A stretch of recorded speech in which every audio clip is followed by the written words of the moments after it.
O seu cabelo. Olá!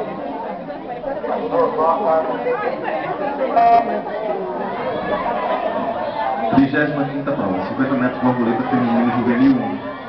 Raia 2, Flota Pinheiro contemporânea. Raia 3, Débora Santos César. Raia 4, Maria Clara Macedo Spinelli. Raia 5, Lara Diniz contemporânea. Resultado da 33ª prova, 100 metros livre feminino Tóquio 2. Terceira colocada, Karen Liberato Passex Sports, 1:15:18. A vice-campeã, Catherine Liberato Passex Sports, 1:11:49. E a campeã da prova, Janine Nascimento Passex Sports, 1:04:49.